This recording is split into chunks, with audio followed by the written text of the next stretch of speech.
ఆంధ్రప్రదేశ్ ఎన్నికల తీర్పు అనంతరం YS Jaganmohan Reddy press meet నిర్వహించారు. ఈ సందర్భంగా ఆయన మాట్లాడుతూ ప్రజలిచ్చిన తీర్పును గౌరవిస్తున్నానన్నారు. అదేవిధంగా రాష్ట్రంలో కొత్తగా ఏర్పడిన ప్రభుత్వానికి అభినందనలు తెలియజేశారు. ఖచ్చితంగా ఇక్కడి నుంచి లేచి మళ్లీ పోరాటం చేస్తామని అన్నారు.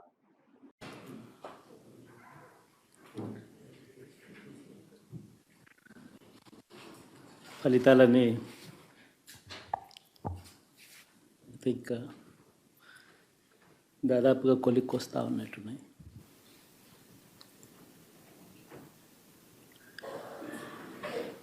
చూసిన ఫలితాలు జరిగిన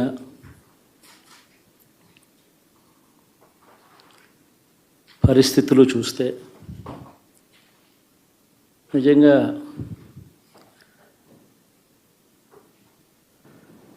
ఆశ్చర్యంగా కూడా ఉన్నాయి.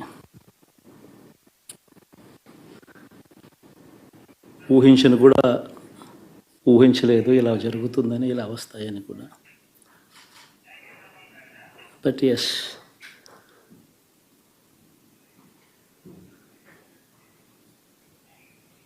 అమ్మఒడి అందుకున్న 53 లక్షల మంది తల్లులకు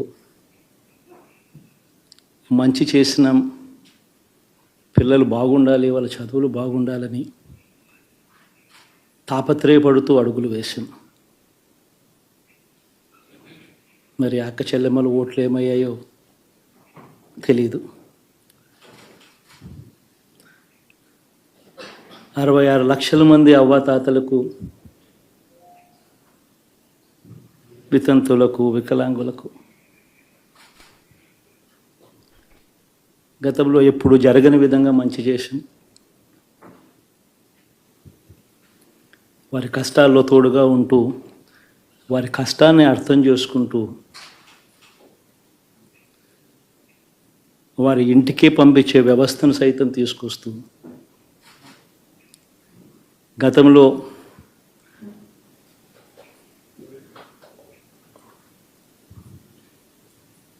మా ప్రభుత్వం అధికారంలోకి రాకమునుపు ఇస్తూ ఉన్న చాలని పెన్షన్ నుంచి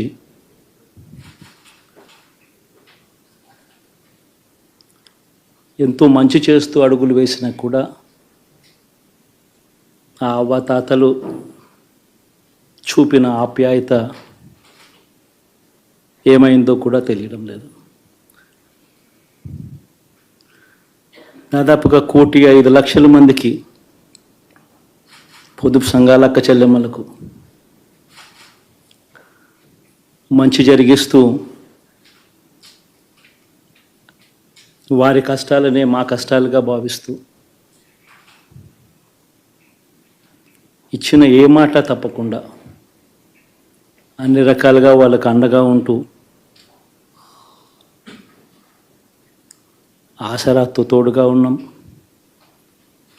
సున్నా వడ్డీతో సైతం అండగా ఉన్నాం, చేయూత సైతం తోడుగా ఉంటూ నిలిచాం. మరి ఆ 1,05,00,000 మంది అక్క చెల్లెమ్మల ప్రేమాభిమానాలు ఏమయ్యాయో తెలియవు.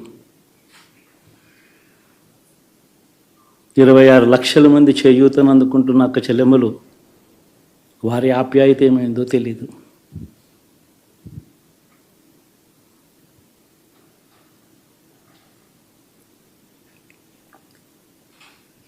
పిల్లల చదువుల కోసం ఏ తల్లి ఏ తండ్రి ఇబ్బంది పడకూడదు అని మొట్టమొదటిసారిగా పూర్తి ఫీజులు ఇస్తూ తీసుకొచ్చి అందగా నిలిచాం. చదువుల్లో ఎప్పుడూ చూడని మార్పులు తీసుకొచ్చాం. దాదాపుగా 12 లక్షల మందికి సంవత్సరానికి మంచి జరిగిస్తూ, ఆ పిల్లలు, ఆ తల్లుల అభిమానం ఏమైందో కూడా తెలియదు.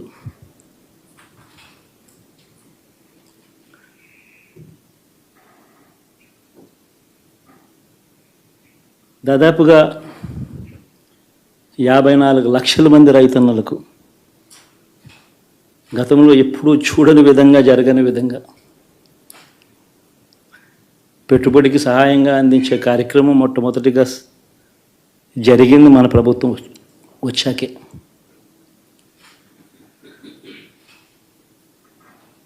మరి అంతగా రైతన్నలకు తోడుగా ఉంటూ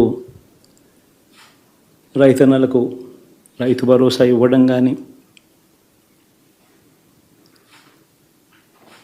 సమయానికే వారికి ఇన్పుట్ సబ్సిడీ ఎప్పుడు జరగని విధంగా సీజన్ ముగిసేలోగానే ఇచ్చే కార్యక్రమం కానీ, ఉచిత ఇన్సూరెన్స్ కానీ, పగటిపూట 9 గంటలు ఇచ్చే కార్యక్రమం కానీ, ఉచిత విద్యుత్ ఇచ్చే కార్యక్రమం కానీ, మరి 1/2 కోటి మంది రైతన్నల ప్రేమ ఏమైందో తెలియదు.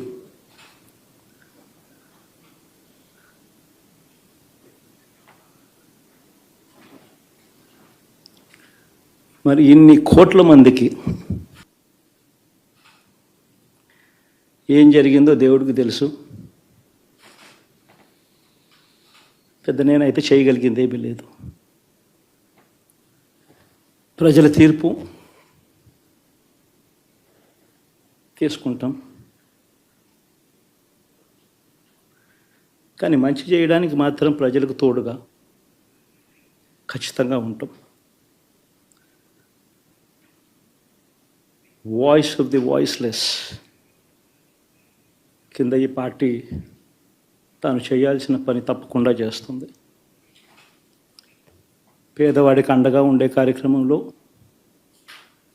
ఎప్పుడూ కూడా పేదవాడికి తోడుగా ఉంటూ గలం విప్పుతుంది, పేదవాడికి అండగా నిలుస్తుంది. పెద్ద పెద్ద వాళ్ళ కూటమి ఇది, ఢిల్లీలో సైతం శాసించే పరిస్థితుల్లో ఉన్న కూటమి ఇది. ఆ కూటమిలో ఉన్న బీజేపీకి, ఆ కూటమిలో ఉన్న చంద్రబాబు గారికి, ఆ కూటమిలో ఉన్న పవన్ కళ్యాణ్ గారికి, అందరికీ కూడా వాళ్ళ గొప్ప విజయానికి అభినందనలు.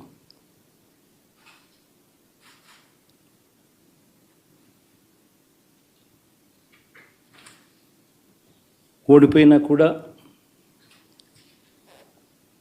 నా ప్రతి కష్టంలో కూడా తోడుగా అండగా నిలబడిన నా ప్రతి నాయకుడికి, ప్రతి కార్యకర్తకు, ప్రతి వాలంటీర్కు, ప్రతి ఇంట్లో నుంచి వచ్చిన ప్రతి స్టార్ క్యాంపెయినర్గా నాకు తోడుగా నిలబడిన నా అక్క చెల్లెమ్మలకు, అన్నదమ్ములకు, మీ అందరికీ మనస్ఫూర్తిగా మీ అందరికీ కూడా కృతజ్ఞతలు తెలియజేస్తా ఉన్నాను. ఏం జరిగిందో తెలియదు కానీ ఏమి చేసినా, ఎంత చేసినా ఇంకా 40% ఓటు బ్యాంకు మాత్రం తగ్గించలేకపోయారు. ఖచ్చితంగా మళ్ళీ ఇక్కడి నుంచి లేస్తాం.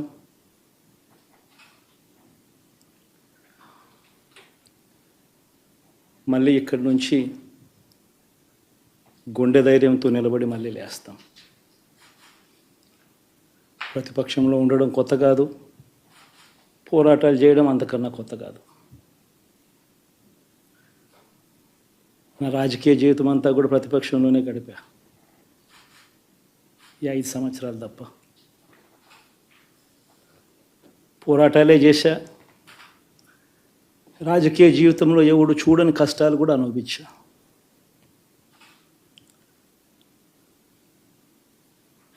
ఇప్పుడు అంతకన్నా కష్టాలు ఏదైనా పెట్టినా కూడా సిద్ధంగా ఉన్నాం, సిద్ధంగా ఎదుర్కొంటాం. ఆల్ ది వెరీ బెస్ట్ గవర్నమెంట్లోకి వచ్చిన వాళ్ళకు. Thank you.